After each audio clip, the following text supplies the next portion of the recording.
Hi hello good evening everyone. ఈరోజు ఈ యొక్క వీడియో చేయడానికి మెయిన్ రీజన్ వచ్చేసి ఎస్టర్డే యూట్యూబ్ లోపల ఒక వీడియో అప్లోడ్ చేయడం జరిగింది. ఆ వీడియోకు 1000 వ్యూస్ 250+ సబ్స్క్రైబర్స్ రావడం జరిగింది. సో దీని అంతటికి మెయిన్ రీజన్ మీరే కాబట్టి మీ అందరికీ very very thank you. So మీ యొక్క సపోర్ట్ అనేది లాస్ట్ వరకు ఇలానే కొనసాగాలని కోరుకుంటున్నాము. అయితే ఈరోజు మెయిన్ ఈ యొక్క వీడియో పెట్టడానికి కారణం ఏంటంటే యాక్చువల్లీ ఈ యొక్క డీడీసీ క్లాస్ సంబంధించినటువంటి టాపిక్స్ గురించి మీకు ఎస్టర్డే చెప్పినాము. అయితే 2-3 మంత్స్ నుంచే ఇది స్కూల్లో స్టార్ట్ చేసామని మీకు చెప్పినాం కదా. సో పిల్లలు డీడీసీ సంబంధించినటువంటి నోట్స్ ఎలా ప్రిపేర్ చేసుకున్నారు, నోట్స్ లోపల వాళ్ళు ప్రిపేర్ అవుతున్నటువంటి ఎగ్జామ్ సంబంధించినటువంటి టాపిక్స్ ఏం రాసుకున్నారు, ఎవరెవరు ఏ కోర్సుకు ప్రిపేర్ అవుతున్నారు, అవన్నీ కూడా కొన్ని పిక్స్ సేకరించి అవన్నీ మీకు వీడియో లాస్ట్లో అప్లోడ్ చేయడం అనేది జరుగుతుంది. సో వీడియో లాస్ట్ వరకు కూడా చూసే ప్రయత్నం చేయండి.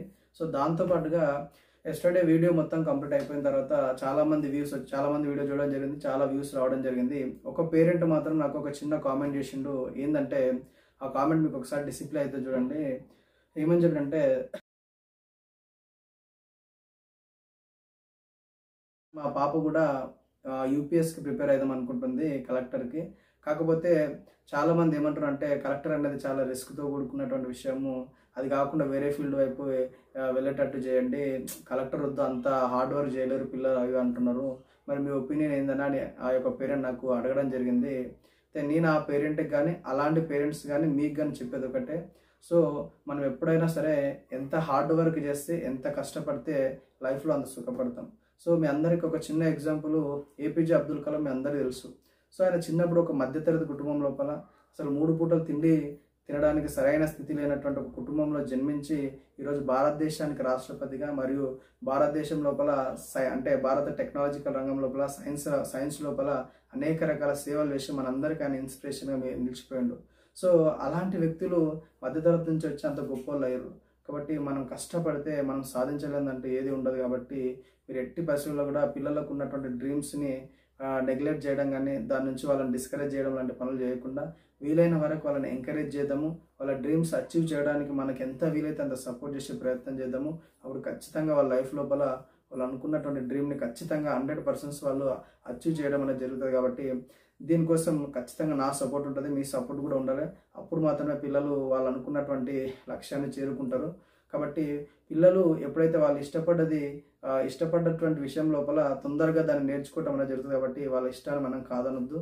మరియు మీరందరూ అరే పిల్లలు కష్టపడతారు కదా, సివిల్స్ అంటే చాలా 12 అవర్స్ హార్డ్ వర్క్ చేయాలి, 18 అవర్స్ హార్డ్ వర్క్ చేయాలని అనుకుంటారు.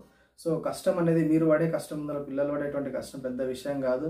ఇంకా అదేవిధంగా చెప్పాలంటే వాళ్ళు ఇప్పుడు కష్టపడితేనే రేపు దేశం ఇష్టపడేటట్టుగా వాళ్ళు తయారవుతారు. కాబట్టి ఖచ్చితంగా వాళ్ళని ఇప్పుడు కష్టపడేటట్టుగా మనం ప్రోత్సహిద్దాము. వాళ్ళని ఇప్పుడు కష్టపడేటట్టు ప్రోత్సహిస్తేనే రేపు అందరూ వాళ్ళని ఇష్టపడతారు. మరి అదేవిధంగా మన దేశ బార్డర్లో ఉన్నటువంటి సైనికులు వాళ్ళందరూ కూడా 24 అవర్స్ కష్టపడుతూ రాత్రి పగలంటూ మన కోసం కష్టపడడం వల్లనే ఈరోజు మనం ఇంత ప్రశాంతంగా నిద్రపోతున్నాం. మరి ఆ యొక్క బార్డర్లో ఉన్నటువంటి సైనికులు పడే కష్టం ముందర మన కష్టం ఏం పెద్ద విషయం కాదు. మరి వాళ్ళ తల్లిదండ్రులు ఆ పిల్లలు వాళ్ళు బతుకుతారో చనిపోతారో అసలు వాళ్ళ జీవితం ఎలా ఉంటుందో తెలిసినా సరే కానీ వాళ్ళని బార్డర్కి పంపించేస్తున్నారు. సో ఆ తల్లిదండ్రులు ప్రతిరోజు వాళ్ళ మనసు లోపల నా కొడుకుకి ఏమవుతుందో నా బిడ్డకి ఏమవుతుందో ఆలోచిస్తూ ప్రతిరోజు కష్టపడుతుంటారు. సో ఆ కష్టం ముందర మన పిల్లలు పడేటువంటి కష్టం పెద్దది కాదు. కాబట్టి ఖచ్చితంగా వాళ్ళ డ్రీమ్స్ వైపు వాళ్ళని నడిపించే ప్రయత్నం చేద్దాము. వాళ్ళని అస్సలు కూడా డిస్కరేజ్ చేయకండి, ఎంకరేజ్ చేసే ప్రయత్నమే చేద్దాము. పిల్లలు ఎవరెవరైతే వాళ్ళ జీవితంలో ఏం కావాలనుకుంటున్నారో అది అయ్యేటట్టు మనం ప్రోత్సహిద్దాము. దానికి తల్లిదండ్రుల ప్రోత్సాహము, నాలాంటి టీచర్ల ప్రోత్సాహము, మాలాంటి అనేక మంది ఉపాధ్యాయుల ప్రోత్సాహం ఉంటే ఖచ్చితంగా భారతదేశం అనేది ఒక అభివృద్ధి చెందిన దేశంగా మారుతుంది.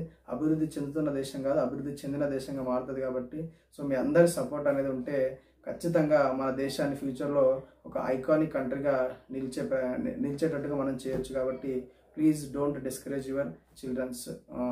ఇది చెప్దాం అనుకుంటున్నా. కాబట్టి నేను ఏదైనా ఎక్కువగా మాట్లాడితే క్షమించండి. సో నాకు చెప్పాలనిపించింది కాబట్టి చెప్పిన. సో ఈ నెక్స్ట్ వీడియో లోపల ఈ యొక్క DD6 క్లాస్కు సంబంధించినటువంటి పిల్లల వీడియోస్ కూడా అప్లోడ్ చేయడం జరుగుతుంది. చెప్పాలంటే ఇప్పుడు భారత రాజ్యాంగంలో ఉన్నటువంటి ఆర్టికల్స్ గురించి పిల్లలు చెప్పడం జరుగుతుంది. మరియు అదేవిధంగా ప్రిలిమ్స్కి సంబంధించినటువంటి మనకు సివిల్స్కి సంబంధించి మెయిన్స్ ఎగ్జామ్ లోపల ఎస్ఏ రైటింగ్ ఉంటుంది. ఆ ఎస్ఏ రైటింగ్ ఎలా రాయాలి, ఇలా వాళ్ళ కాంపిటేటివ్ ఎగ్జామ్స్ సంబంధించినటువంటివి చిన్న చిన్న వీడియోస్ చేసి అప్లోడ్ చేయడం జరుగుతుంది. కాబట్టి అసలు ఎవరు కూడా మిస్ కాకుండా ఈ ఛానల్లో పెట్టేటువంటి ప్రతి వీడియోని కూడా చూసే ప్రయత్నం చేయండి. మరి దాంతోపాటుగా ప్రతి ఒక్కరు కూడా ఈ యొక్క వీడియోని లైక్ చేయండి, షేర్ చేయండి, సబ్స్క్రైబ్ చేయండి. వీలైనంత వరకు మీ చుట్టుపక్కల ఎంతమంది అంటే అంతమందితోటి వీడియోని సబ్స్క్రైబ్ చేయించే ప్రయత్నం చేయండి. ఇంకా నేను ఎక్కువ మాట్లాడని మీరు అస్సలు అనుకోకండి. ఎందుకోసం అంటే పిల్లల కోసమే కాబట్టి వాళ్ళ భవిష్యత్తు మారాలంటే మనం వాళ్ళని ఎంత సపోర్ట్ చేస్తే వాళ్ళ లైఫ్లో అంత తొందరగా సెటిల్ అవుతారు. కాబట్టి వాళ్ళని అస్సలు డిస్కరేజ్ చేయొద్దని మళ్ళీ ఒకసారి చెప్తున్నా. సో ఈ వీడియోని మర్చిపోకుండా సబ్స్క్రైబ్ చేయండి, లైక్ చేయండి, షేర్ చేయండి. Thank you very much. ధన్యవాదాలు.